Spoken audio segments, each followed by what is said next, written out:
on self-control. Sorry if I'm squinting, the sun is in my face. I'm not used to seeing sun. So this is Leave It or Zen. When you're working on a new behavior, really any behavior that's not super fluent with a dog, ideally that's the only thing you work on.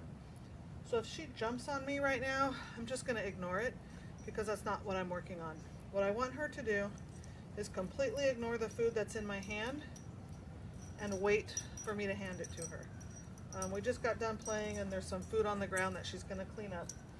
What this does for your dogs is it teaches them that just because something's in my hand, it doesn't mean it's for them. It means it's mine until I give it to them. So now in the perfect scenario, there she goes. She figured out I have yummies. I'm just going to open my hand. As soon as she walks away, I'm giving her a treat with the other hand. Here, honey. Here. Good girl. She's not great about taking treats. She can't figure out how to grab them.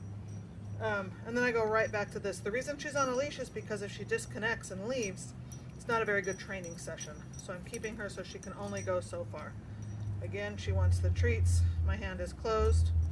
The second I have space, I open it until she stays away. And then I just keep picking up treats and handing it to her. I try very hard not to stare at them. She left, she gets another treat. Because right now her only rule is to leave the treats alone. I don't care how she leaves them. And then she'll get one. Eventually they figure out on their own that if they stay close, they get the treat anyway. So then she gets a freebie and I go back to leaving my hand open. I don't think she loves these treats. I'm going to have to switch them out for something higher value. She knows they're here. I open my hand and I'll show you. As soon as she gives space and I start feeding her, as long as she leaves a little bit of space, I just keep picking them up and handing them to her. Good girl. And then at some point I'll do a chase. If you haven't seen the chase video, take a look at that one. I'm gonna wait for her to come back here and give me just a sort. There you go. I don't want her to help me. So this time, she always thinks it means that she's supposed to down, which is perfectly acceptable. Chase. So chase will get her to reset. She should come back to my hand and ideally leave it alone. Here you go. Boop, boop. For those of you that understand marker training or that I have taught marker training to, I don't mark this, so you won't hear me use a clicker or yip or any other type of a marker. Mostly because if I did the marker in this scenario, it would tell her she could eat these treats. And she can't. She can only eat the one that I'm putting in her face. And then at some point I switch hands. It's confusing, so we just start all over. Nothing stressful happens to the dogs here you go, during this phase. Super foodie dogs get a little bit stressed that they have to actually have a modicum of self-control.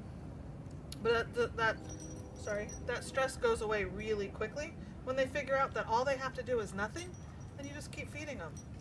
So this is the very beginning of a formal leave it, but I use it on all the dogs all the time to teach them that this is mine until I give it to you. Good girl. All right, now we're gonna go off. If you haven't seen the chase video, go watch that one. But this is what you're looking for. If you can see my hand, it just opens and closes. If I'm looking, I'm trying to look at my hand, not at her eyeballs. Now this, I have one more treat. All done. I'm gonna tell her all done. Chase. Let her chase it. We're done. And that is slow feeding, or sorry, not slow feeding. That is Zen Hand or self-control.